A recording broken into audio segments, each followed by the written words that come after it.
The Anchorage Museum opened this stunning new wing in May of 2010. One of the opportunities that drove this civic investment was the chance to create a home for treasures of Alaska Native art and culture. The new facility in Anchorage is an international destination, not only for visitors, but museum colleagues who are looking to us as a model for working with Indigenous communities. This exhibition, Living Our Cultures, Sharing Our Heritage, the First Peoples of Alaska, is the outcome of a decade of shared effort of the Smithsonian Institution, Anchorage Museum, and many Alaska Native partners, elders, scholars, artists, and educators who worked with us all along the way to realize a shared vision. We had an opportunity not only to talk about the specifics of the collection, but really to say, well, what do we want to say about ourselves? What we wanted to avoid was a sort of static display of this is a fascinating object that represents a static culture, or cultures that are vanishing. And what we wanted to do was show instead that these materials and the cultures that we're a part of are rich, they're dynamic, they're continuing to move forward. For many, many years I worked on my native language and worked on a dictionary of my language. It's not perfect, but that's my life's work. Elders and younger representatives from each area talk about the history, language, environment, and key concepts of cultural understanding for their regions. I yelled canoe.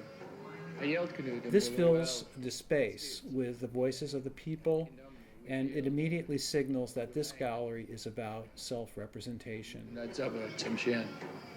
very lucky to have had my grandparents to help me to learn how the Tsimshian lived.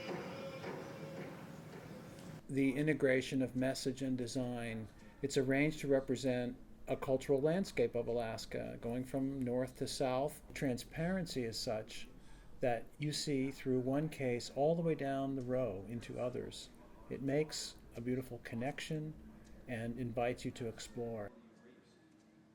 I'm standing in front of the Inupiat case on the north side of the exhibit. There's enough variety in what's represented that if I had a group of elders here, they could spend days just talking about 2 or 3 of these pieces, connecting it to our culture, connecting it to our knowledge, connecting it to how it contributes to our place within our communities. The seal scratcher is a device that helps us to have seal relax as we're approaching them. And as we scratch on the ice, it makes a sound that reassures them that everything's okay, so we can approach them and get within striking distance.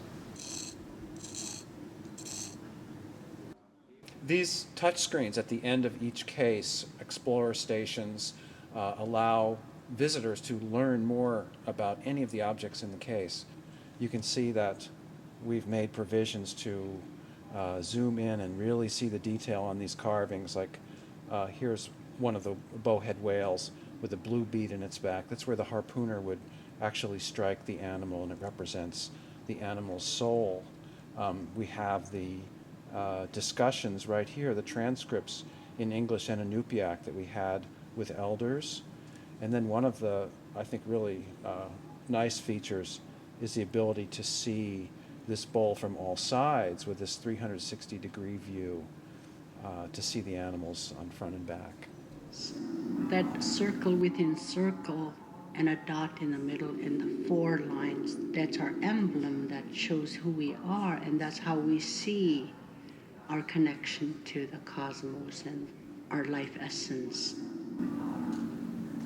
Ceremony and celebration is an important theme in the exhibition, including the winter hunting festivals of the Yupik region.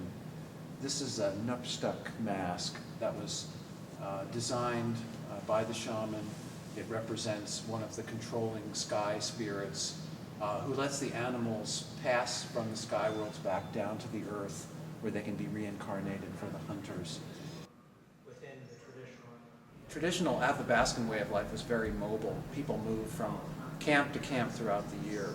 In Washington, we talked to elders about this Koyukon beaded dog blanket.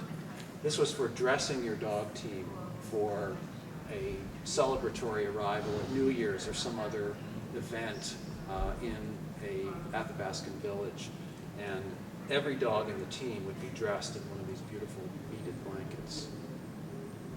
Kleinstadt.